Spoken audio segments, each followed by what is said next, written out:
권혁성 원장의 한방톡.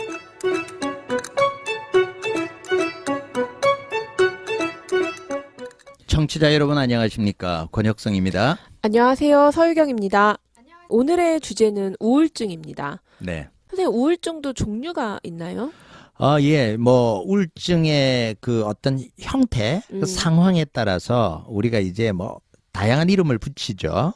그게 이제 우울증이 왜 그렇게 나누게 되냐면 이제 전형적인 비전형적인 우울증. 그래서 이제 우리 우울하다라고 하면 이제 잠 많이 자고 또는 폭식하게 되고 뭐 이런 디프레스 되는 그런 성향을 가진 경우 있는 반면에 네. 이제 멜랑콜리형 우울증이 있어서 죄책감에 시달리고 뭐 이러면서 굉장히 자책하는 그런 우울형이 있어요. 포기하는 형하고. 네네. 그런 양상으로 나타나기 때문에 우리가 그렇게 분류를 하는데 왜 이제 월경전 증후군 이런 경우에 우울증 많이 경험하잖아요. 그래서 이제 월경전 증후군에 오는 우울증. 네. 그다음에 우울증 중에 조금 다른 유형인데 양극성 우울증이 있어요. 뭐 조울증 얘기하는 그렇죠. 건가요? 조울증 양상이에요. 그래서 이제 기뻤다가 또는 굉장히 우울해졌다가 뭐 이런 경우고요.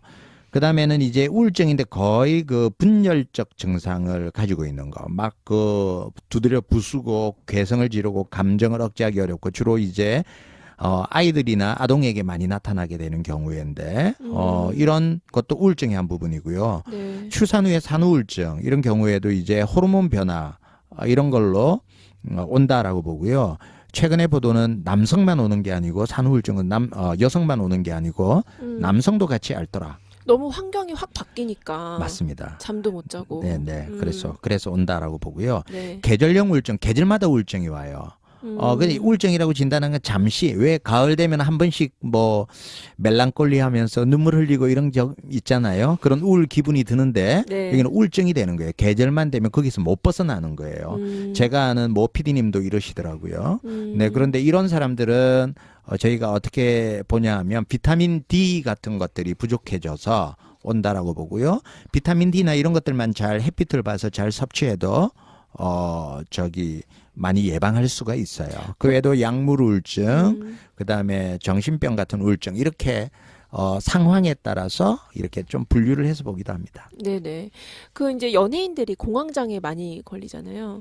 그러니까 김구라 씨가 공황 전도사라고 스스로 약간 막 이야기하면서 네. 뭐 동료 연예인들 증상을 이렇게 보면서 너도 공황이야 이러면서 이제 병원 보내고 막 요런 걸 하더라고요.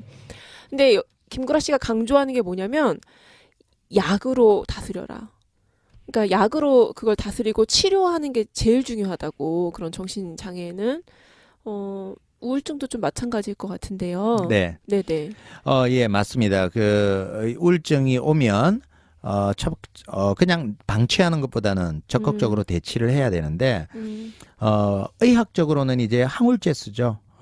그래서 이제 세로토닌에 관련돼 있는 그런 약제들을 쓰고요. 그다음에 이제 잠을 잘 못 자니까 수면제 쓰고, 그다음에 좀 불안해하는 사람들은 항불안제 쓰고, 네. 그렇게 해서 약물이라는 거는 그렇게 구성돼 있습니다. 근데 사람들이 요런 약에 대해서 약간 편견도 있고 좀 두려움도 있는 것 같아요. 네, 그래서 제가 또 한의사잖아요. 네네네. 네, 그래서 이제 한의원에 많은 우울증 환자가 찾아오는 경우는 초기에 이제 약물을 쓰기에는 내가 너무 중증 같고. 그리고 병원 가기에는 문턱이 높고 또 어떤 분들은 내 미래를 위해서 내 병원 기록에 우울증이라고 쓰여지는 것 아이고. 자체가 싫어서 그런 분들 많이 있어요. 그런 분들이 많이 찾아오고요. 반대로 이제 우울증 치료를 오랫동안 했는데 자꾸 재발되기 때문에 이제는 그 효과가 약물에 의존하지 않고 근본적으로 할 방법 없냐 이렇게 찾아오는 경우가 많이 있고요.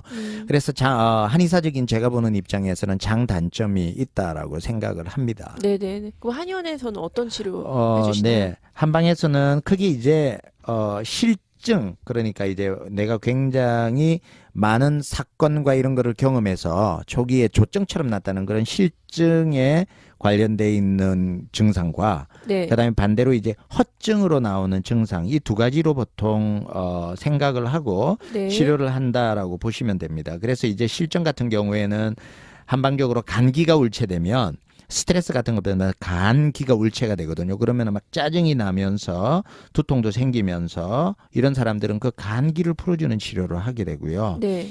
그다음에 이제 막 화가 생기는 거죠. 그럴 경우에는 심장에 열을 꺼주는 그런 치료를 하게 되고요.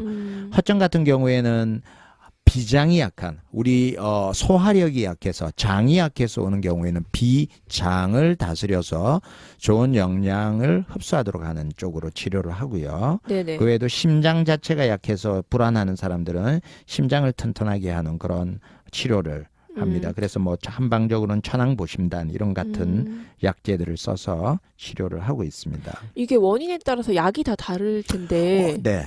이거를 어떻게 구별할 수 있나요? 예, 그게 이제 한의사죠. 예. 이렇게 막 의사들이란 대화하면서 그럼요. 대화, 진맥, 그리고 음. 얼굴 보는 거, 그 사람의 성향, 음. 이런 모든 여러 가지들을 그래서 이제 한방에서는 망문문절이라 그러는데 먼저 이제 얼굴을 보고 그 사람의 생김새나 어디에 이런 거 툭 보는 순간 이제 증후가 나타나게 돼 있어요. 정말요? 그럼요. 얼굴과 점쟁이라서 그런 게 아닙니다. 일단 보는데 사인이 오게 돼 있는 거죠. 뭐 안색이나 뭐 이런 그럼요. 것들. 눈이 시커멓다라든지 우리가 놓치지 않아야 되는 거. 그리고 뽀드락지 같은 게 났는데 어느 부위에 났는지 이런 모든 것들이 보는 것들이고요.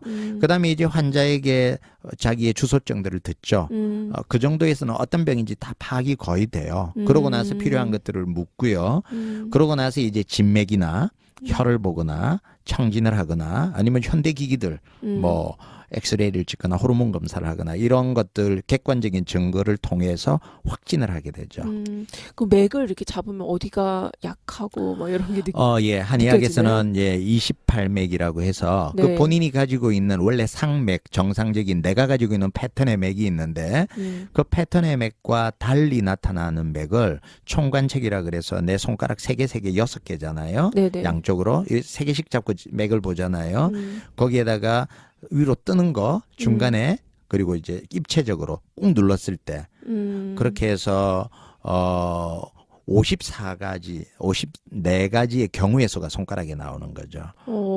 그걸 통해서 어떤 쪽에 어떤 질환이 있을 거다라고 이거는 여러 가지 그 앞에 문하고 난 뒤에 결정을 내리는 그런 절진이라고 이야기를 합니다. 제 관심사가 약간 옆으로 쏠렸는데 한 가지만 더 여쭤봐도 돼요, 선생님? 네.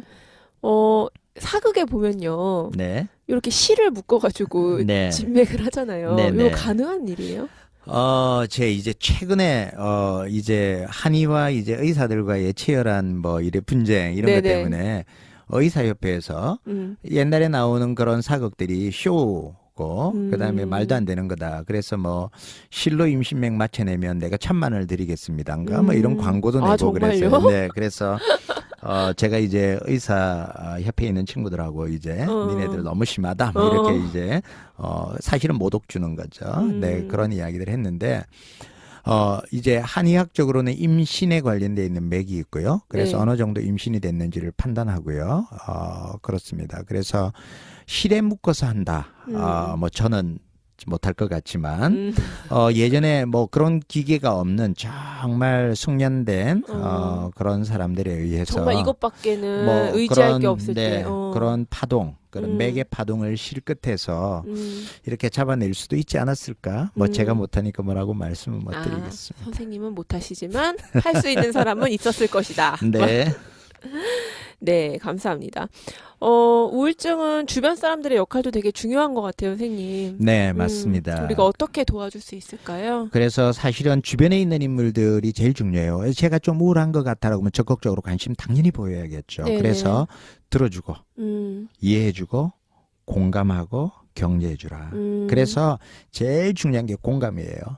사실은 아픈 사람들은 내가 아픈 게 해결해 달라는 것보다 들어주고 공감해 주는 것만으로도 치료가 됩니다.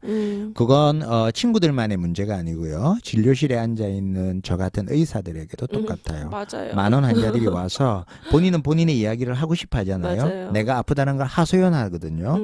그 이야기를 조금만 시간 내서 들어주고 공감해 주는 것만 해도 환자는 많이 치유가 돼요. 네, 그래서 우울증은 그런 주변의 사람들의 반응들이 굉장히 중요하다. 그리고 주변에 혹시 죽음, 자살 또는 인생의 의미 이런 단어들이 나오면 네. 훨씬 더 적극적으로 반응을 해주시는 게 좋습니다. 네.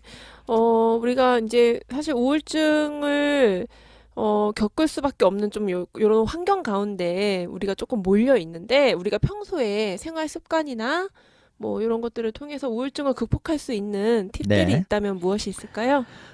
예. 우리가 이제 기분이 행복해져야 되잖아요. 네. 행복해지는 기분은 뭐 많이 경험할 거예요. 그런데 이제 햇빛에 대한 내용들은 너무 자주 이용하는 건데, 네네. 우리 불면증 때도. 네, 맞습니다. 실제로 망막에 빛이 들어가야 될 뿐만 아니라 네. 비타민 D 같은 것들을 생성하기 위해서는 우리 등이나 팔이나 다리 쪽이 강렬한 직사광선에 30분 이상씩 노출돼야 되거든요. 네. 네, 그래서 그런 햇빛 보는 거 아주 잊지 마시고요. 운동이라는 것도 극단적인 운동을 하게 되면 희열이 느껴지잖아요. 순간. 그래서 적당히 운동보다는 조금 고되다 싶은 정도의 운동들을 경험하는 것도 정신 건강에 굉장히 중요합니다. 네. 그래서 꼭 권유를 하고요.